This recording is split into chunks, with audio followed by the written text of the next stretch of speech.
So we've done woody citrus fragrances, we've done woody spicy fragrances, woody leather fragrances, woody amber fragrances, and a general woody fragrances video. So 5 videos so far on the style of woody fragrances, and today I've got a woody floral fragrances video for you today. Are you into this particular style? Let me know, put a comment down below, but find out about woody floral fragrances coming right up.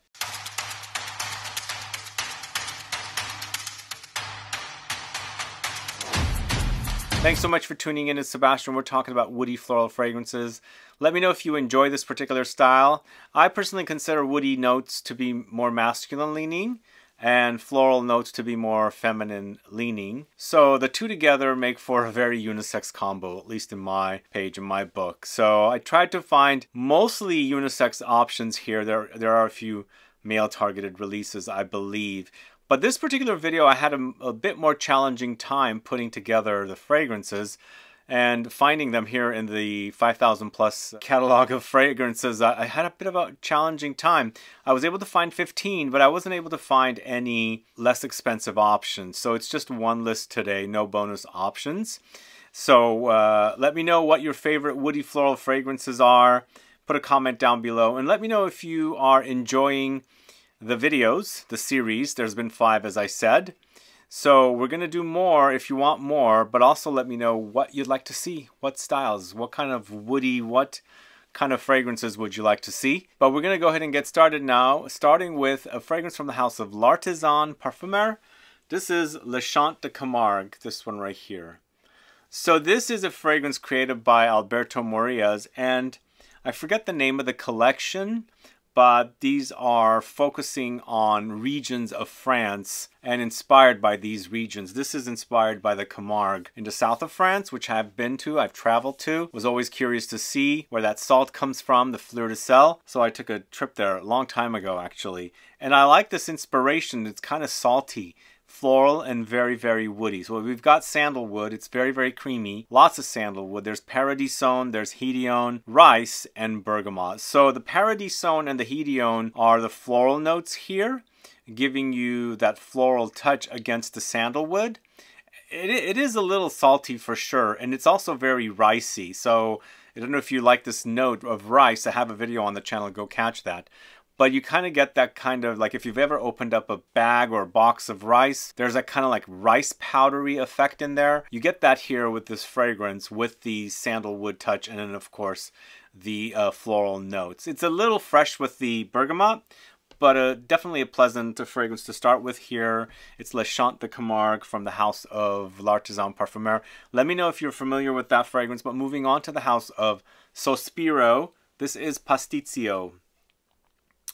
So this is a very, very complex fragrance for this house and also very, very minty menthol-y. But it's not necessarily like full-on mint. I feel like it's a combo of menthol-y kind of herbs here. There is a note of herbal notes in this. I feel like I get mint, but also what's the Japanese mint-like herb? Shiso? I feel like there's a combo of that kind of note in here. It's got this kind of camphor-like herbal touch, but it's mimosa, there's iris here, jasmine, there's violet, ylang-ylang, cedar, sandalwood, musk, amber, rose, herbs or herbal notes, lily of the valley, orange blossom, bergamot, currant buds. It's a really, really intense fragrance. Very, very floral, but also very herbal, and then also very woody as well here.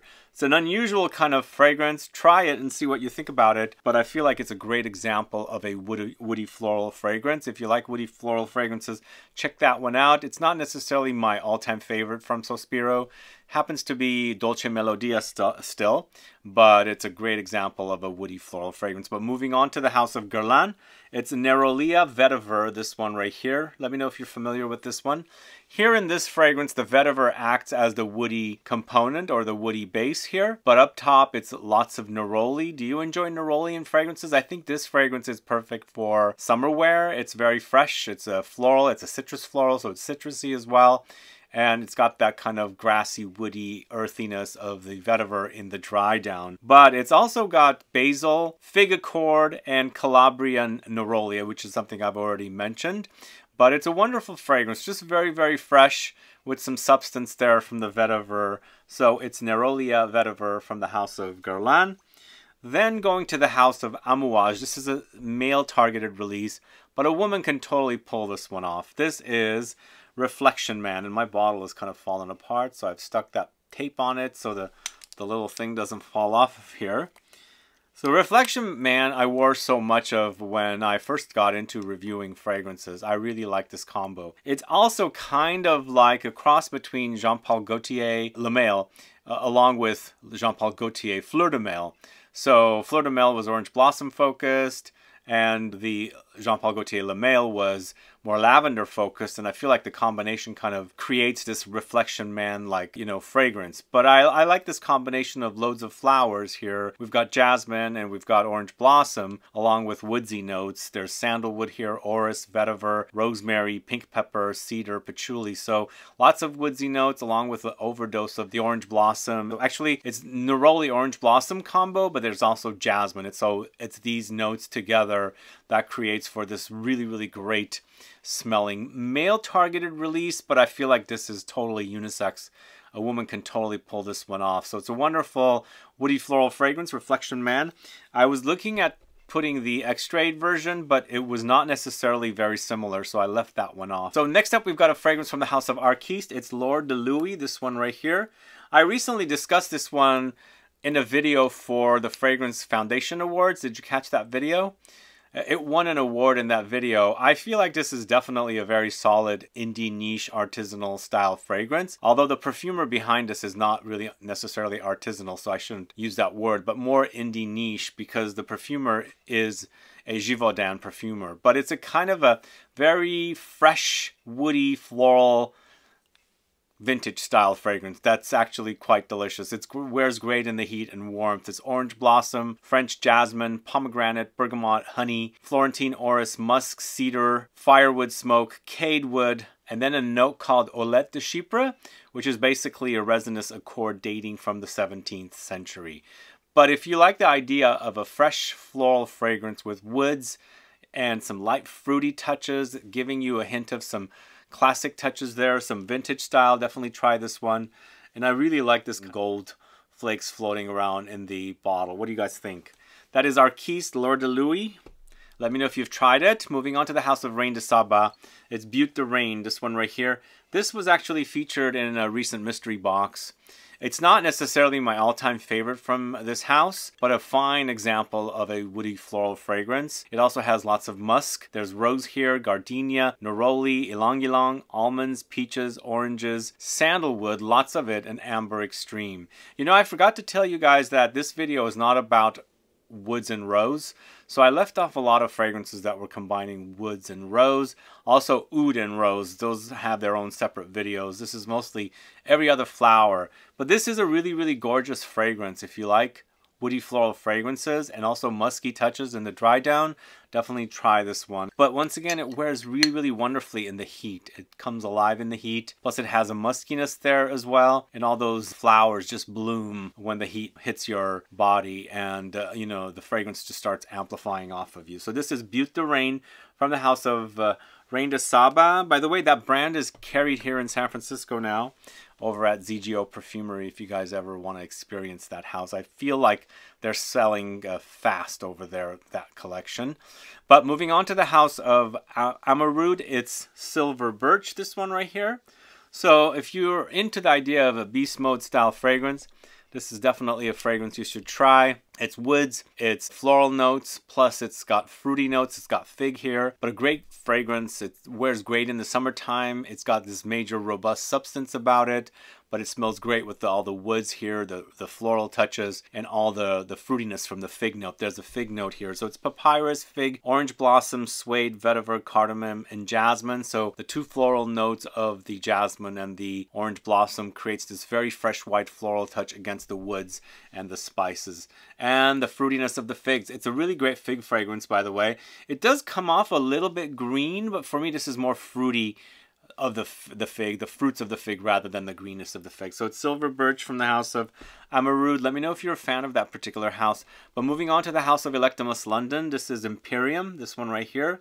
This is the fragrance created by Sofia Bardelli, but really gorgeous creation here. It's a citrus woody fragrance, but more about the citrus flowers rather than a lot of the fruits, but you've got both of them here. So we've got bergamot here, lily, vanilla, musk, jasmine, coriander, gaiac wood, patchouli, oud, tuberose, saffron, neroli, amber, and rose. Gorgeous wear, really, really great. It has great longevity. It has great sillage as well. The combination is really super intoxicating.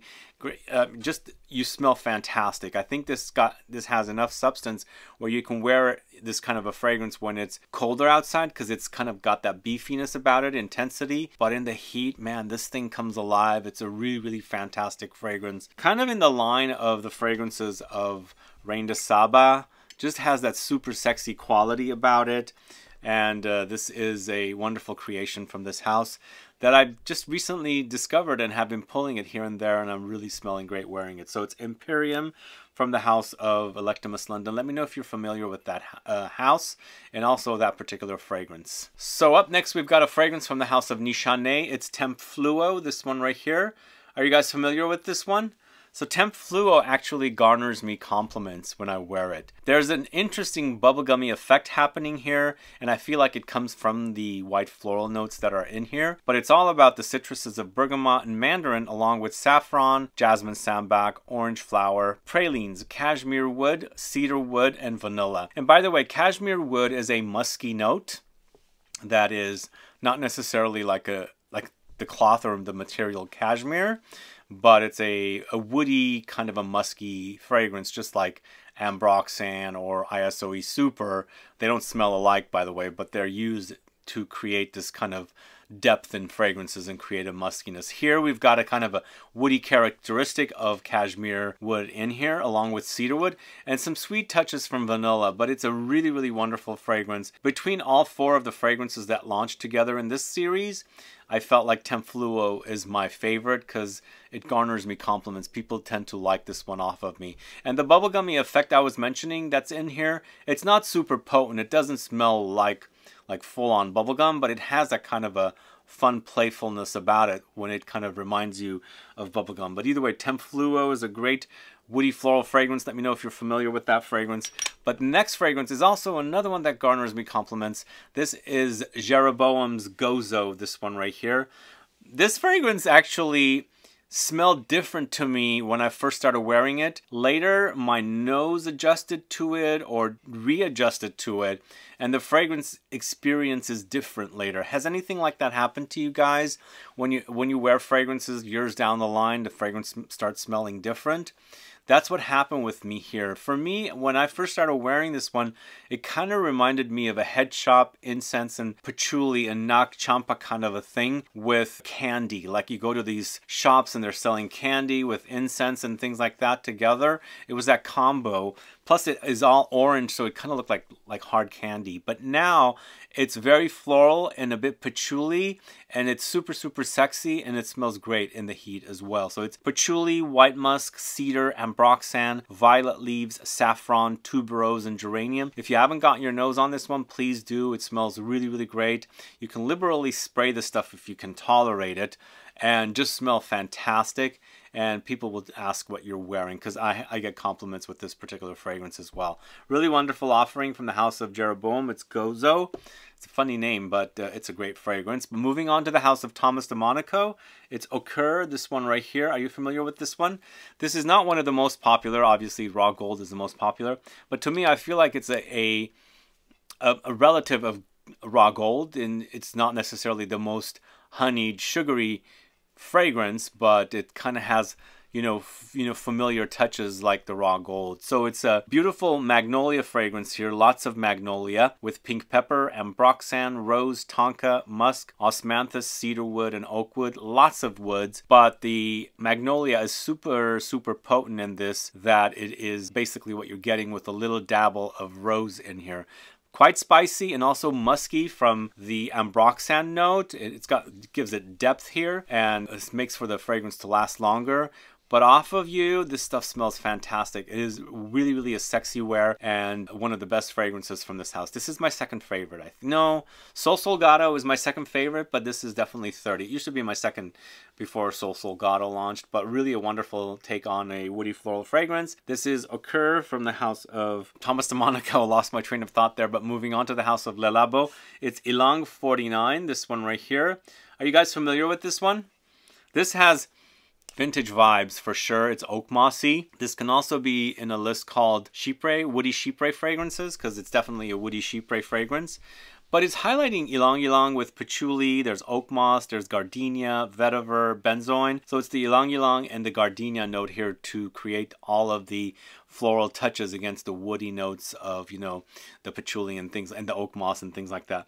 It's, again, definitely one of my favorites from this house and very, very classic style. Whenever you see that word Chypre, this one's done in a classic style. There are the modern Chypres now.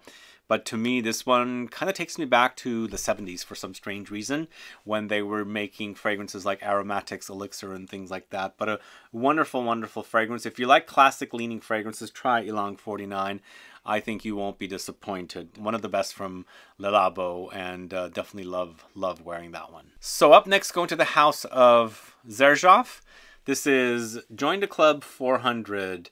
So if you like fragrances like Naxos, tobacco, honey, you've got to get your nose on this one. This is a tobacco, leaf tobacco, floral kind of a tobacco fragrance. Although they're not publicizing the notes, but these are what's kind of publicized at various databases. But it's honey with tobacco, lavender, cinnamon, tonka beans, vanilla, cashmeran, bergamot, jasmine, lemons. Lots of flowers here, lots of woodsy notes and spices, but really a great take on a tobacco-ish, floral, leafy, and a bit ashy kind of tobacco, along with aromatics and spices and woods and some sweet notes thrown in there as well. Really, really great fragrance. The honey touches definitely are there. It's sweet, but this is not uber sweet, like not very sugary sweet, but a really great fragrance. It's Join the Club 400 from the house of Xerjoff at number 3. Then at number 2 is Carine Roitfeld's Carine. Have you guys tried this one?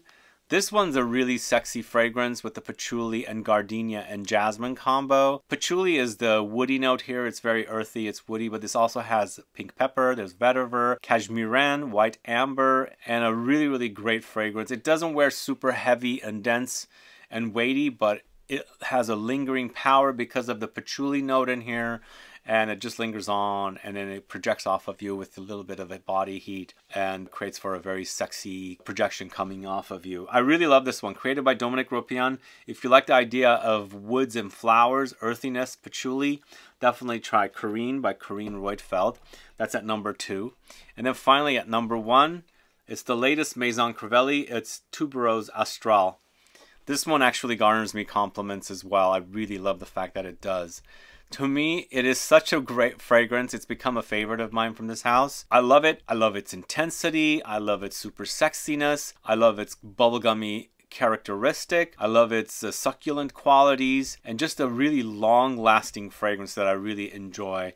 And a great creation from Quentin Biche. It has his touch. For sure, you'll recognize it. Just smell it, study it. For me, with Tuberose Astral, I get a little bit of that weird minerally characteristic he puts in fragrances like Ganymede. Smell it out. But this is overdosed with tuberose, and that bubblegummy effect is in here. But so good. So good. Very long lasting, compliment getter, and one of the best from this house. And definitely a great creation from Quentin Biche for Maison Crivelli. I think this is definitely my number 1 in the red bottles by Quentin Biche now. Really great. Next to the Patchouli Magnetic, this is number 1, but this is Tuberose Astral from the house of Maison Crivelli, and that's the number 1 woody floral fragrance. Let me know your thoughts on these fragrances. Put a comment down below, and if you have another favorite that I did not mention here, put that comment down and let me know what it is. Have you tried these fragrances? Are you a fan of them? Is this the first time you're hearing about them? Would you like to try them? Do let me know about that as well. Anyway, guys, thanks so much for watching today's video. If you have any questions or comments, please list below. Please like this video. Please share it. Follow me on Instagram and Facebook. And I'll be back with more videos very soon. Have a good one. Goodbye.